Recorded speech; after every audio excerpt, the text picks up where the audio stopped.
So September 1st is today, if you haven't moved forward on your calendar. It's definitely the beginning of a change here. The summer is ending and fall is beginning. We've seen the start of college football season and back to school. One of our largest groups of children here in our Horizon Kids program is our kindergartners.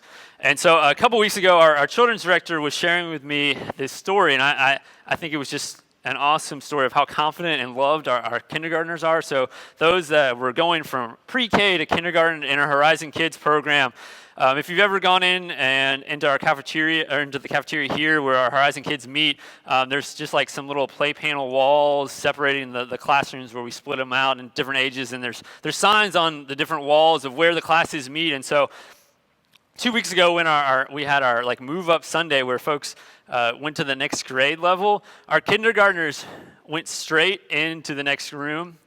They didn't even pause. They went straight. They knew that it was a time to move on up in their own lives. If you're a baseball fan, September 1st is when the baseball rosters expand and they go from 25 to 40 players on the team.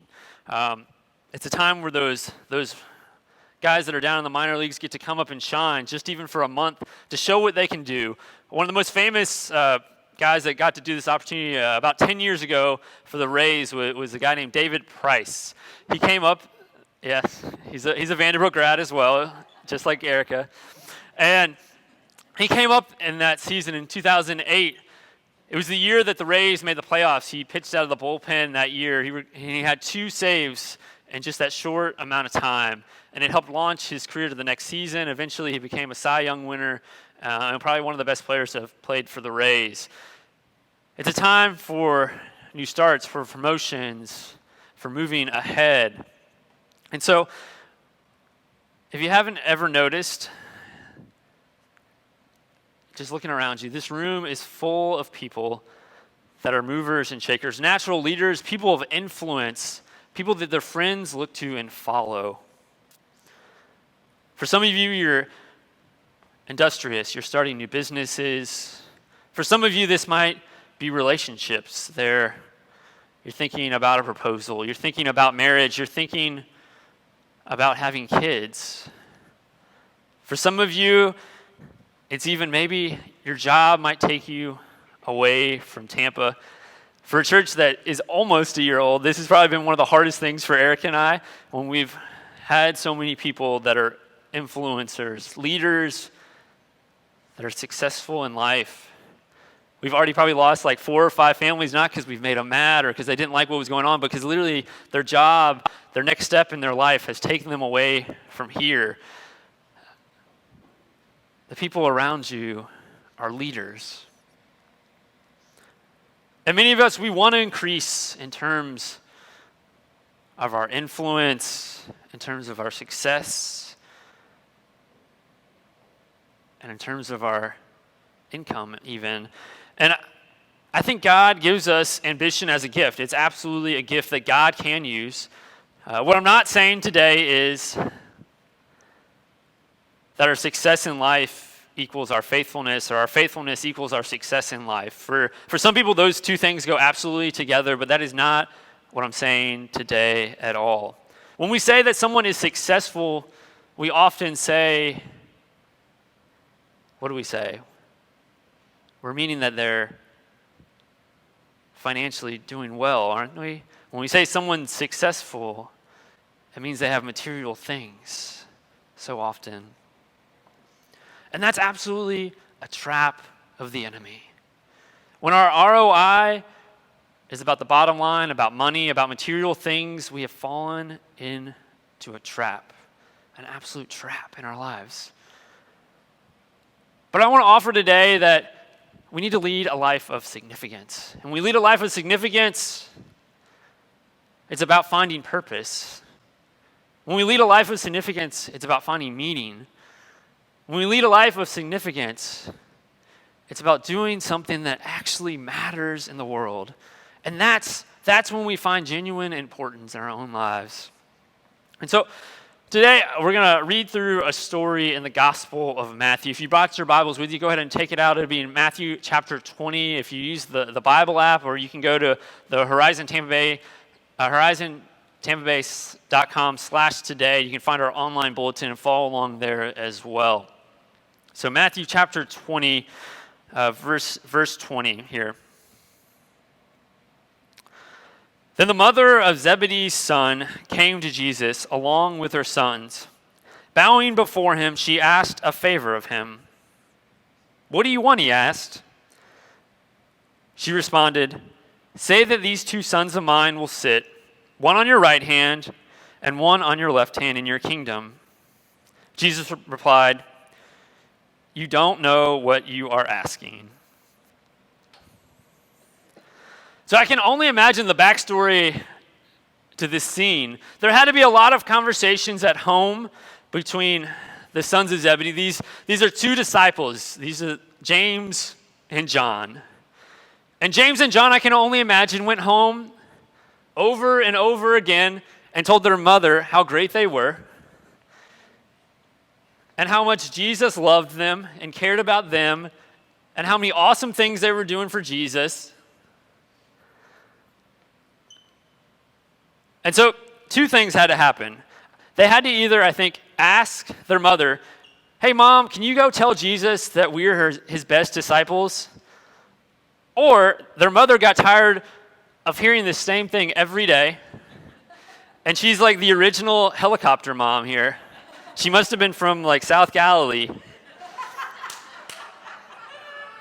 And she takes her two boys, and I'm kind of picturing them getting dragged a little bit. I've done this with David, like getting them going somewhere, because I think at this point they're realizing this is a mistake. And so their mom drags them to Jesus, and she says, "I got a favor to ask. Can my boys, can they be number one and number two? Can they be the most important, the most successful?"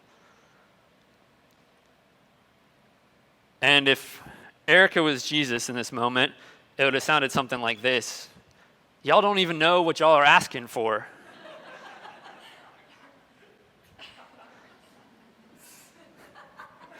I have to laugh a little bit myself.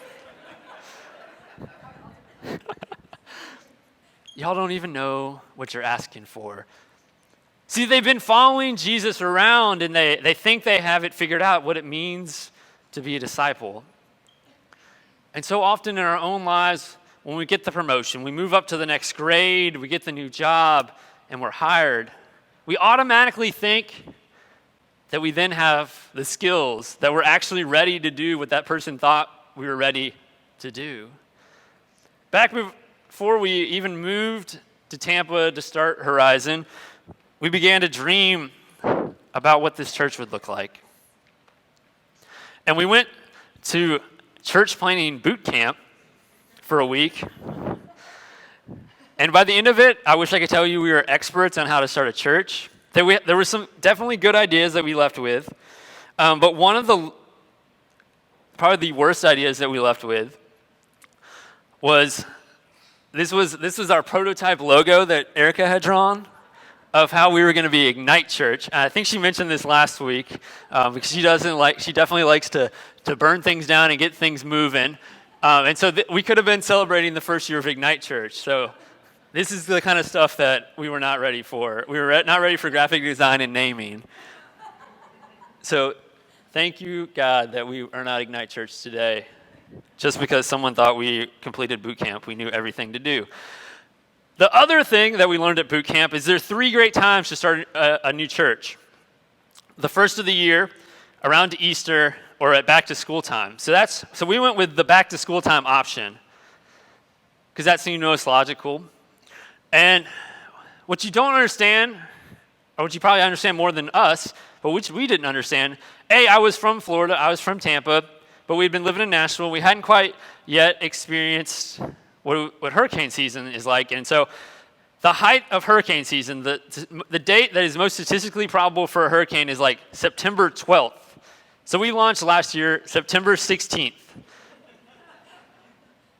We had a whole conversation with the event director at the Garden Club last year when we launched, when she was like, last year, like this same time, this hurricane called Irma came and we shut down for 2 weeks because that part of the building over there flooded.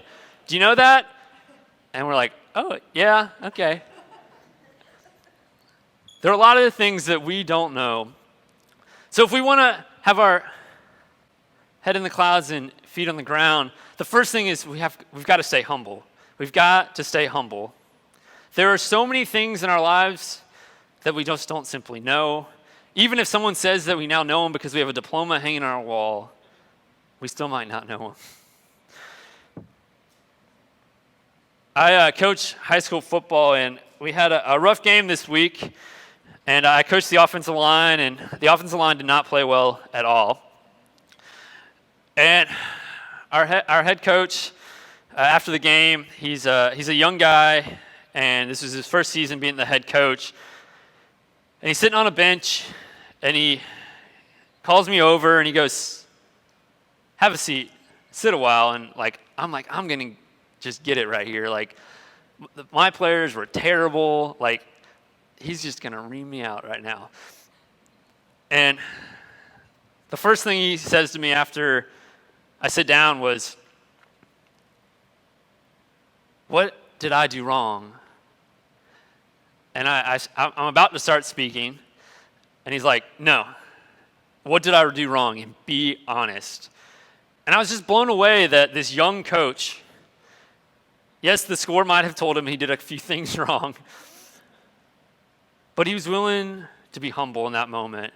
That the only way that we were going to get better as a team, as individual coaches, was to admit what are the things that we were doing wrong. What didn't we know? He'd gotten a title as the head JV coach from a coach that's won 4 state championships. And you would think he would know everything at this point what to do just because he had the title. But he had to stay humble in that moment. And when we don't stay humble, we find ourselves living life in cruise control. I can do this. I call this I don't want to talk about work, and I just want to Netflix and chill by myself way of life. And when we don't ever take time to think about our days, to stay humble, we begin to miss our callings, we begin to miss our purpose, and life just moves past us. And there's nothing better than living life for a reason. There's no better drink, there's no better drug than when we live life with purpose and reason.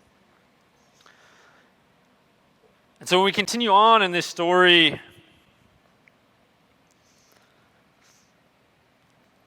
Jesus replied to them, you don't know what you're asking.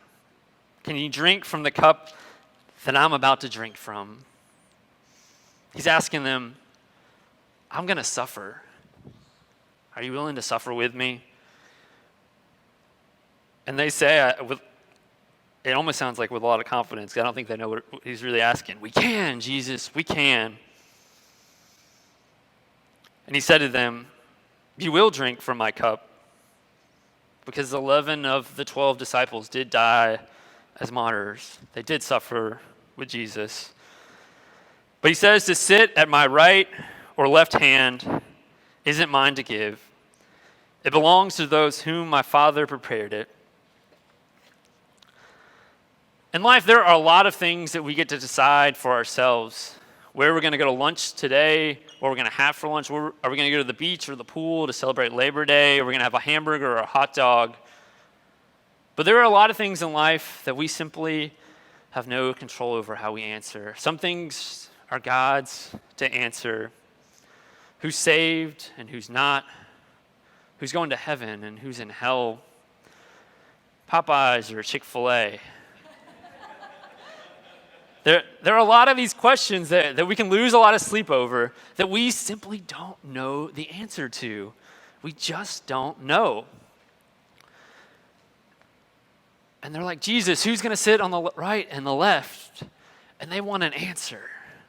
And when I read this story, I want an answer. I almost wish that Jesus would just say, no way. Neither one of you are worthy. I'm picking those two over there. We want to know these answers, don't we? And there's just some things we simply don't know. And it's okay to not know. And that's where we begin to experience wonder with God when we don't know. We admit they're things that are beyond us. And so while this conversation is going on, when we go to verse 24, it says, "Now when the other disciples heard about this, they became angry with these two brothers." So these two are dragged by their mom, James and John, and the other 10 are over in the corner kind of watching this scene play out. And they get angry. They get angry that they did not think to ask this question first. They get angry at the brothers because they think they should be 1 and 2. They get angry and jealous. And here's the thing, mediocrity loves company. Mediocrity loves other people to hang out with them because they want to be reminded that their not great life is okay, because everyone's life is not great. They want you to remember who you were right now so you will always be that person. They don't want to ever talk about who the person you're becoming is. When I first graduated seminary and I was applying for one of my first youth pastor jobs, I had an older friend that worked at the Vanderbilt hospital, and part of his job was with doctors doing career development. And I remember him working with me for this job that I really wanted. And so he coached me up on what to wear, how to answer some questions. Probably the most detailed thing I remember him talking me through was the first interview was a Skype type interview. I was living out of town at the time. The job was in Nashville, and he was coaching me through how to be really successful at a Skype interview. And one of the details he told me that I still remember this day that I would have thought about was don't look at the screen, like don't look at yourself or the person. You have to look at the little like dot on the top of your computer, because if not, your eyes look a little shifty, he said. And they'll begin to like, slide you a little lower down the list. And he took the time to be in my corner, to not be a person telling me this is who you are right now and this is who you're going to be forever. He told me who I could be, and he was cheering me on from the corner. And there came a time in his life that his son went through a rough spell. He failed out of college after his freshman year. He moved back to Nashville, and I have no idea why, but Eric and I offered him an opportunity to live with us for a semester while he got his feet back together. And so we had a 19-year-old living in our guest bedroom for a whole year, or for a whole semester in that moment, because I realized that his dad had took the time to be in my corner. And so for that semester, Eric and I were in William's corner, telling him he didn't have to be a failure the rest of his life just because of this bad 1 year, that his future was different. God used us to speak into his life, and I'm excited that he's now just starting his last year of law school, and so we are thankful the way that God has worked in William's life. But it took someone being in each of our corners in those moments, in those rough spots, because we very well could have just gone back to mediocrity. And so when we live a life, we also have to sometimes be those people that are pulling people out of those corners. Do we have friends and family that only want to be mediocre? Sometimes we have to be that voice, and that's probably the hardest thing about standing in a corner with someone. Let's not be like those disciples who were ridiculing them, that were jealous, that were angry. And so this is how Jesus finishes this passage. So Jesus sees what's going on, and he calls them over and says, "You know that those who rule the Gentiles show off their authority over them, and their high-ranking officials order them around, but that's not the way it will be with you. Whoever wants to be great among you will be your servant. Whoever wants to be first among you will be your slave, just as the human one didn't come to be served, but rather to serve and to give his life to liberate many people. So here's the thing. Jesus says we all serve something. If you're serving what you think is power, what you're actually serving is the fear of looking weak. If you're serving your own intelligence, you're serving the fear that someone's going to think you're stupid. If you're serving money, you're actually serving the fear of being without it. If you're serving relationships, it's that fear of being alone. In the business world, there's a thing called these lead indicators, and oftentimes they're the bottom line, your net worth. And in the church world, it's oftentimes attendance, how many butts are in the seats, or a measure of how successful you are. And it's really tough when you're first starting out because you want to compete with everyone else and have more butts in the seats, it feels like. But when our mission is to shine light, ignite change, there's really actually nothing about butts in the seats. In our first days, we would count the people and, all right, we grew a little bit this week. Oh, is she pregnant? Does that count as 2 actually? I think that's 2. That counts as 2. And it's really hard because you start to value your own being on what's on the sheet. And so it's a constant struggle, I'll be honest. It's not easy for Eric and I to remind ourselves that for a church that's shining light and igniting change, our lead indicators are not butts in the seats every week. Our lead indicators are the number of peanut butter and jelly sandwiches that are made. It's a grade that our partner school gets. It's the number of lives that are changed. Folks that are connecting in our small groups. People that are stepping up to lead our small groups. People that are coming to ask us, this church is changing my life. What can I do to help? Those are our lead indicators. Those are the numbers that we're tracking. Because at the end of the day, that's how we shine light, ignite change. And it's a constant struggle, I'll be honest. It's really easy just to check that one box, and we have more butts in the seats this week than we had last. Win for the week. But God asks, who are you serving?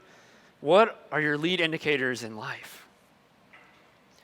You can't be great unless you serve me first, Jesus says. How many people know God because of my witness, because of the way I'm serving in the world? Next week, we'll begin a series on the book of Joshua, on this guy in the Old Testament named Joshua.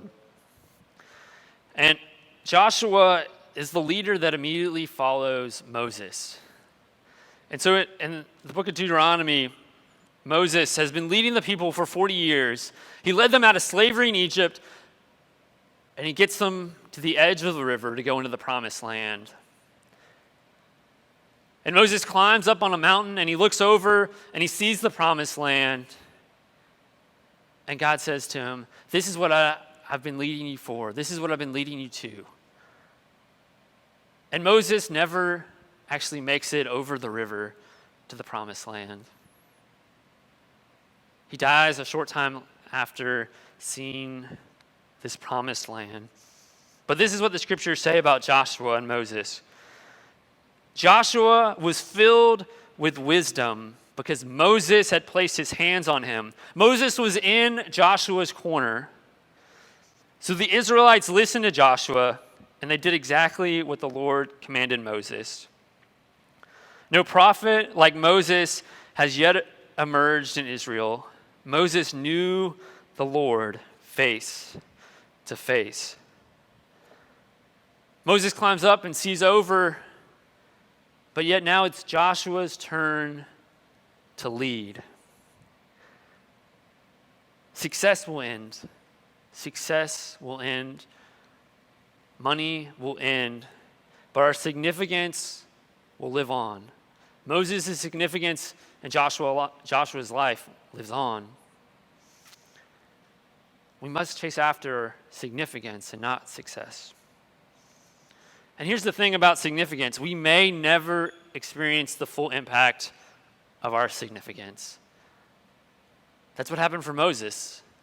He gets them all the way there, 40 years of leading, and he doesn't get to see the full impact of his significance. I'll be the first one to say that sucks sometimes. That sucks. He doesn't get to see it fully.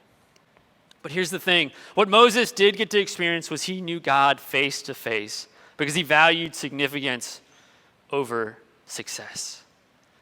He valued that relationship with God more than his own success. There's a woman I first read about this week. I'd never heard her name before. There's a woman named Henrietta Mears. She was born in Fargo, North Dakota, and she has probably impacted your life or someone you know. She was an early Christian educator, and in the 1950s and 60s, she led a small group for young people, for high school students and college students. And it grew from just like 400 people to thousands of people were connected to Henrietta Mears. And Henrietta Mears mentored 3 people that you might have known their names before, and they probably have impacted your life, maybe even indirectly. The first person she mentored that actually lived with her for 10 years was a guy named Bill Bright. And Bill Bright was the founder and leader of Campus Crusade. And it was through her mentorship that he began to use his influence to reach college students with the gospel of Jesus Christ. The second person that she mentored that may have had an impact on your own life was a guy that I literally never even knew had started this. It was a guy named Jim Rayburn. Jim Rayburn was the founder of Young Life. He began to take the gospel to high school students, to young people. And maybe that has changed your life or impacted the life of someone you know.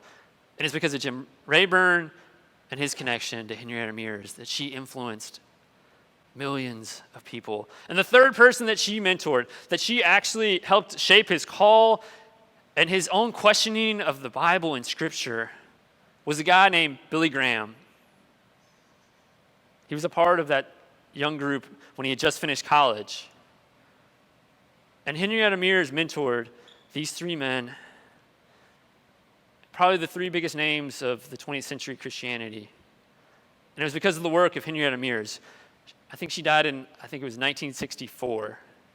The impact of her legacy was probably never felt in her own life, but her significance still stays strong today because of her faithful witness then. So what are your lead indicators going to be? No one will care what you're holding on your last day. Only the people that actually want that stuff will care. But they'll care about how you lived your life. In Matthew 25, Jesus tells us that it's the things that we do for the least of these, you do for me. When you see someone hungry and you give them food, when you see someone thirsty and you give them a drink, you see somebody without and you take care of them, when you see an immigrant, you friend them. When you see someone in prison, you visit them. When you do these things, you do for me. These are our lead indicators in life for a life that is significant over successful.